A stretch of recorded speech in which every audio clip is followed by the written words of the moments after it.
ನದಿಯ ಅಳಲು. ಶಾಲಾ ಮಕ್ಕಳು ಗುಂಪು ಗುಂಪಾಗಿ ಸೇರಿದ್ದಾರೆ. ಎಲ್ಲರ ಮುಖದಲ್ಲಿಯೂ ಆತಂಕ. ಆಸ್ಪತ್ರೆಯಲ್ಲಿ ದಾಖಲಾಗಿರುವ ಸಹಪಾಠಿಗಳ ಆರೋಗ್ಯವನ್ನು ತಿಳಿಯುವ ತವಕ. ಮಕ್ಕಳು ತಮ್ಮಲ್ಲಿಯೇ ಸಂಭಾಷಿಸುತ್ತಿದ್ದಾರೆ. ಆಸ್ಪತ್ರೆಗೆ ದಾಖಲಾಗಲು ಅವರಿಗೆ ಏನಾಯಿತು? ನಿನ್ನೆ ಭಾನುವಾರ ಶಾಲೆಗೆ ರಜೆ ಇತ್ತಲ್ಲವ, ಅವರೆಲ್ಲರೂ ಆಟವಾಡಲು ಹೋಗಿದ್ದರು. ಮಧ್ಯಾಹ್ನವರೆಗೆ ಆಟವಾಡಿ ಶೆಕೆಯನ್ನು ತಾಳಲಾಗದೆ ಸ್ನಾನ ಮಾಡಲು ಹೋಗಿದ್ದರು. ಪರಿಣಾಮವಾಗಿ ಅವರ ಮೈಮೇಲೆ ಎಲ್ಲ ದಪ್ಪ ದಪ್ಪ ಗುಳ್ಳೆಗಳನ್ನು ಎದ್ದಿವೆ. ದಾರಿಗೆ ಹೋಗುವವರು ಒಬ್ಬರು ಎತ್ತಿಕೊಂಡು ಆಸ್ಪತ್ರೆಗೆ ದಾಖಲಾಗಿದ್ದಾರೆ. ಸ್ಥಿತಿ ಹೇಗಿದೆ ಡಾಕ್ಟರ್? ಗೊತ್ತಿಲ್ಲ ಮಕ್ಕಳೇ, ಆದರೆ ಚಿಂತೆಗೆ ಕಾರಣವಿಲ್ಲ ಅಂತ ತೋರುತ್ತದೆ. ಅವರಿಗೆ ಏನಾಗಿತ್ತು ಡಾಕ್ಟರ್? ಅವರಿಗೆ ನದಿಯ ನೀರಿನ ಮಾಲಿನ್ಯದ ಸೋಂಕು ತಗುಲಿದೆ. ಪರಿಣಾಮವಾಗಿ ದೇಹದಲ್ಲಿ ಗುಳ್ಳೆಗಳು ಎದ್ದಿವೆ. ತುರಿಕೆ ತಡೆಯಲಾದರೆ ಹೋಗಿದ್ದಾರೆ. ಜೀವಕ್ಕೆ ಏನೂ ಅಪಾಯವಿಲ್ಲ ತಾನೇ? ಚಿಂತಿಸಬೇಡಿ ಮಕ್ಕಳೇ, ಸಕಾಲದಲ್ಲಿ ಆಸ್ಪತ್ರೆಗೆ ಬಂದ ಸೂಕ್ತ ಚಿಕಿತ್ಸೆ ನೀಡಿದ್ದೇನೆ. ಅವರನ್ನು ನೋಡಬಹುದೇ? ಈಗ ಬೇಡಿ ಮಕ್ಕಳೇ, ಸಂಜೆ ಬನ್ನಿ.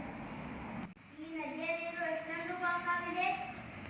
ಅಬ್ಬಾ, ಈ ಕೆಟ್ಟ ನೀರಿಗೆ ಅವರೇ ಕೇಳಿದರು. ಇದು ಮಲಿನಗೊಂಡ ನದಿ. ಇಂಥ ನದಿ ಜೀವ ಸಂಕುಲಕ್ಕೆ ಅಪಕಾರಿ. ನಾನು ಜಲದೇವತೆ ಮಕ್ಕಳೇ.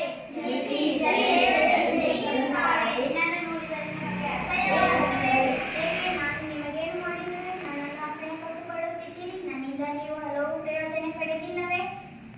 ಈಗ ನೀನು ಪರಿಶುದ್ಧಗೊಂಡಿರುವೆ. ನಿನ್ನ ನೀರನ್ನು ಕುಡಿಯಬಾರದೆಂದು ನಿನಗೆ ಸ್ನಾನ ಮಾಡಬಾರದು ವೈದ್ಯರು ತಿಳಿಸುತ್ತಾರೆ. ಮಕ್ಕಳೇ, ಇದಕ್ಕೆಲ್ಲ ಕಾರಣ ನಾನಿಲ್ಲ, ನೀವೇ. ನೀವು ಅಂದರೆ ನಿಮ್ಮವರು. ಅವರೇನು ನಿನಗೆ ಶುದ್ಧರಾಗಿ ಹರಿಯಬಾರದೆಂದು ತಾಕೀತು ಮಾಡಿದ್ದಾರೆ? ಇಲ್ಲ ಮಕ್ಕಳೇ, ನೀವು ನನ್ನ ಬಗ್ಗೆ ತಪ್ಪು ತಿಳಿದಿದ್ದೀರಿ. ನನ್ನ ಮಾತುಗಳನ್ನು ಕೇಳಿ ಪರಿಶುದ್ಧರಾಗಿ ಹರಿಯುವಲ್ಲಿ ನನ್ನ ಪರಿಶುದ್ಧಗೊಳಿಸಿದವರು ಮನುಷ್ಯರೇ. ಈ ಮನುಷ್ಯರು ನನ್ನ ನೀರನ್ನು ಕುಡಿಯುತ್ತಿದ್ದರು, ಬೇಸಾಯಕ್ಕೂ ಉಪಯೋಗಿಸುತ್ತಿದ್ದರು, ಆಹಾರ ತಯಾರಿಕೆ ಬಳಸುತ್ತಿದ್ದರು. ನನ್ನಲ್ಲಿ ಲೆಕ್ಕವಿಲ್ಲಷ್ಟು ಜಲಚರ ಜೀವಿಗಳು ಎಲ್ಲವೂ ಸಂತೋಷದಿಂದ ಇದ್ದವು.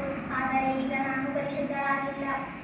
ನನ್ನಲ್ಲಿ ಬಗೆಯ ಯಾವುದೇ ಪ್ರಾಣಿಗಳನ್ನು ಮತ್ತು ಹೊರಬರುವ ರಾಸಾಯನಿಕ ಪದಾರ್ಥಗಳನ್ನು, ಕಸದ ರಾಶಿಗಳನ್ನು ನನ್ನಲ್ಲಿ ಹರಿಬಿಡುತ್ತಾರೆ. ಇಷ್ಟೆಲ್ಲ ಶೋಷಣೆಗೆ ಬಲಿಯಾದ ನಾನು ಹೇಗೆ ಪರಿಶುದ್ಧರಾಗಲು ಸಾಧ್ಯ? ನೀವೇ ಯೋಚಿಸಿ ಮಕ್ಕಳೇ. ನಾನು ಹೇಳುವುದಷ್ಟೇ. ಮನುಷ್ಯರೇ ಹೀಗೆ ಮಾಲಿನ್ಯ ಮಾಡುವುದು ಮುಂದುವರಿಸಿದ್ದಾರೆ. ನಾನು ವಿಷಕನ್ಯ ಎಂಬ ಪಟ್ಟು ಧರಿಸುವ ಕಾಲ ದೂರವಿಲ್ಲ. ನಾನು ಯಾರ ಬಳಿ ನನ್ನ ನೋವನ್ನು ಕೇಳಿಕೊಳ್ಳಲಿ? ನೀನು ಮತ್ತೆ ಮೊದಲಿನಂತಾಗಲು ಸಾಧ್ಯವಿಲ್ಲವೇ? ಇದೇ ಮಕ್ಕಳೇ, ನನ್ನ ಮೇಲಾಗುತ್ತಿರುವ ದೌರ್ಜನ್ಯ ಸಂಪೂರ್ಣವಾಗಿ ನಿಲ್ಲಬೇಕು. ನನ್ನನ್ನು ಶುದ್ಧಗೊಳಿಸಲು ಶ್ರಮಿಸಬೇಕು. ಯಾವುದೇ ಬಗೆಯ ಮಲಿನ ವಸ್ತು ಸೇರದಂತೆ ನೋಡಿಕೊಂಡಿರಬೇಕು. ನಾನು ಪರಿಶುದ್ಧರಾಗಿ ಮರೆಯದಿದ್ದೆ. ಹಾಗಾದರೆ ಈಗ ಹೇಳಿ ಮಕ್ಕಳೇ, ನನಗಾಗಿ ನೀವೇನು ಮಾಡಬಲ್ಲಿರಿ? ನಾವೆಲ್ಲರೂ ನಿನ್ನ ಮಾಲಿನ್ಯ ತಡೆಯಲು ಶ್ರಮಿಸುತ್ತೇವೆ. ಇಂದಿನಿಂದಲೇ ಪಣ ತೊಟ್ಟು ನಿನ್ನನ್ನು ಪರಿಶುದ್ಧವಾಗಿಡಲು ಪ್ರಯತ್ನಿಸುತ್ತೇವೆ. ಧನ್ಯ ಮಕ್ಕಳೇ, ಧನ್ಯ. ಬನ್ನಿ, ನದಿ ಸ್ವಚ್ಛಗೊಳಿಸೋಣ. ಮಕ್ಕಳು ತಮ್ಮ ಹೆತ್ತವರ ಹಾಗೂ ಊರವರ ಸಹಕಾರದೊಂದಿಗೆ ನದಿಯನ್ನು ಶುಚಿಯಾಗಿಡುವ ಜವಾಬ್ದಾರಿಯನ್ನು ವಹಿಸಿಕೊಂಡು ನದಿಯನ್ನು ಸ್ವಚ್ಛಗೊಳಿಸಿದರು. ಜಲದೇವತೆ ಮತ್ತೆ ಶುಭ್ರವಾಗಿ ಹರಿಯತೊಡಗಿದಳು.